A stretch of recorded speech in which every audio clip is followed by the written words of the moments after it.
Oi, pessoal! Aqui é a Michelle e hoje eu vou falar da petição de divórcio litigioso. E por que eu pus especificamente aqui o litigioso? Porque se fosse o consensual, a estrutura, na verdade, basicamente é a mesma. A diferença é que não vai ter autor e réu, certo? Serão requerentes. E no final vai pedir a homologação do acordo e o rito é de jurisdição voluntária, certo?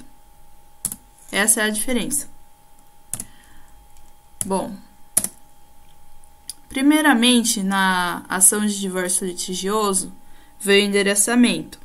E quando a gente pensa em endereçamento, a gente pensa em competência. E isso tá lá no 53.1 do Código de Processo Civil. Esse 53.1, ele fala que a peça ela será endereçada ao domicílio de quem está com filho incapaz, certo? E isso se tiver filho incapaz. Caso não tenha filho incapaz, cai na hipótese B, que vai para o último domicílio do casal. É o endereço do último domicílio do casal. Caso nenhum dos dois estejam no último domicílio deles, vai para o domicílio do réu, certo? Então, é ou, aqui, certo? Aí entramos no preâmbulo.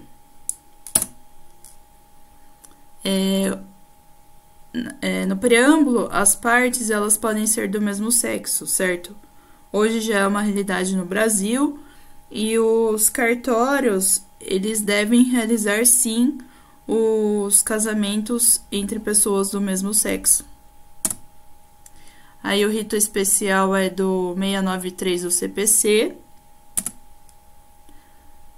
E no preâmbulo também, geralmente se põe o endereço do advogado, certo? Qual é a peça e a qualificação completa de ambas as partes. Aí no dos fatos, aí seguimos para o dos fatos. Isso aqui é uma sugestão, tá? Que primeiro se começa falando da relação, que no caso aqui é o casamento, certo? Explica-se desde quando havia o casamento, aí depois a causa, que geralmente é a impossibilidade da vida em comum, e depois a consequência jurídica, que é o divórcio.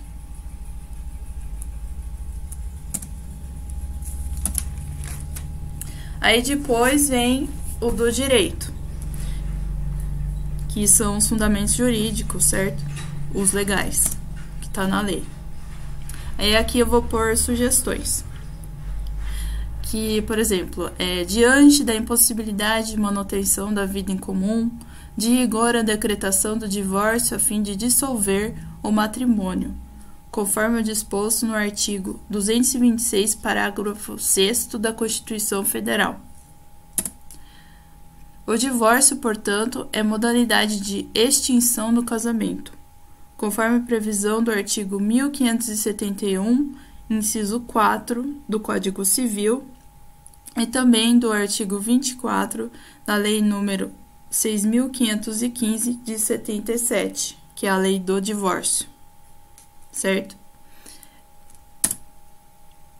Aí dentro desse do direito, em subtópicos ou até mesmo subcapítulos, tem alguns pontos específicos, que entra aqui do nome, que daí é a sugestão também da escrita. Nos termos do artigo 1571, parágrafo 2º do Código Civil, a autora informa que adotou o sobrenome do réu e pretende, aí você põe o que ela pretende, certo? Retomar o sobrenome de solteira ou manter o sobrenome de casada, certo? Aqui, na verdade, é um apontamento, né? Que se deve fazer. Outro ponto específico é da partilha de bens. Caso, aqui no caso é a autora, poderia ser autor, né?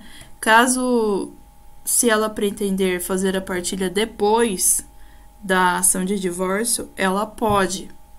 Aí aqui tá, a autora informa que a partilha de bens será objeto de ação posterior autônoma, conforme possibilidade prevista no artigo 1581 do Código Civil, certo? Então, há essa possibilidade de ser depois posta essa ação autônoma. Caso ela queira já indicar na peça da ação de divórcio, também já pode, certo? Aí, o casal possui os seguintes bens. Aí você descreve o bem, a data da aquisição, quem que adquiriu e a que título. Deixa tudo completinho. Considerando o regime de bens adotado, a partilha deverá ser efetivada da seguinte maneira, você já sugere, certo? Caso a autora não tenha bens, esse casal eles não tenham bens para partilhar, aqui tá também, informa a autora que não há bens para partilhar. Só precisa escrever isso, certo? Caso tenha guarda de menor, daí põe o tópico da guarda compartilhada. As partes tiveram os seguintes filhos. Tarará, né? Todos ainda menores de idade e, portanto, incapazes.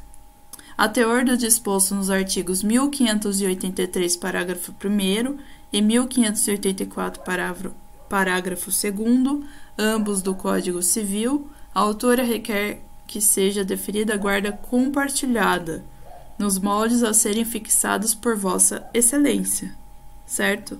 É o juiz ou a juíza que vão fixar esses moldes. Aí tem o outro tópico específico, que é dos alimentos.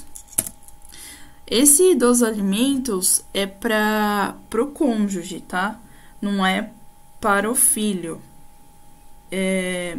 Na verdade, no divórcio amigável é possível pedir alimentos para o filho, só que no litigioso não, então aqui não é para o filho, é só para o cônjuge, que no caso aqui eu tô pondo como a mulher, a autora, certo? A autora não tem condições de se manter sozinha, necessitando de suporte financeiro por parte do réu, o qual possui recursos. Nesse sentido, bem delineada a necessidade da autora da quantia de, aí escreve o valor, e geralmente é melhor pôr entre parênteses esse valor também, aí indica os documentos, bem como a possibilidade do réu em arcar com o montante pleiteado, documentos tal. Portanto, o réu deverá ser condenado a pagar verba alimentar à autora na quantia de, nos termos dos artigos 1704 do Código Civil e 19 da Lei 6.515 de 77, que é a lei do divórcio, novamente, certo? Aí aqui já vamos para os pedidos, do tópico dos pedidos, certo? Temos que pedir a procedência do pedido para decretação do divórcio, determinar a partilha dos bens nos termos do plano anteriormente apresentado, certo? Se você já falou sobre isso, mas aqui você também pode listar os bens, tá? Deferir a guarda compartilhada, deixando ao arbítrio de Vossa Excelência o estabelecimento da convivência equilibrada com ambos os genitores, certo? D. Autorizar a manutenção do sobrenome de casada ou autorizar a alteração do sobrenome, para que a autora recupere o sobrenome de solteiro. E. Condenar o réu ao pagamento de pensão alimentícia à autora na quantia de mensais, certo? Custas e honorários, que está lá no 82, parágrafo 2º e 85 do CPC. A citação do cônjuge para o comparecimento na audiência, a intimação do Ministério Público, caso precise, que está lá no 698 do CPC, a produção de provas, que está lá no 319.6 do CPC, audiência de mediação, que está no 319.7 do CPC, a guia de custas ou a justiça gratuita, o endereço do advogado, está no 77.5 do CPC, que pode estar só aqui, ou só no preâmbulo, ou em ambos, tá? E o valor da causa. Aqui, o valor da causa é o seguinte, ó, se não houver partilha de bens, nem alimentos, é um valor. Se houver apenas bens a partilhar, é a soma dos valores desses bens. 3. Se houver apenas alimentos, é 12 vezes o valor pleiteado, certo? E 4. Se houver partilha mais alimentos, é o valor dos bens mais 12 vezes o valor dos alimentos, certo? E aí, o final da peça, que é termos em que, pede deferimento, local, data, advogado OAB. Bom, é isso, gente. Eu quis fazer uma peça aqui de ação de divórcio litigioso e espero que vocês tenham gostado. Obrigada.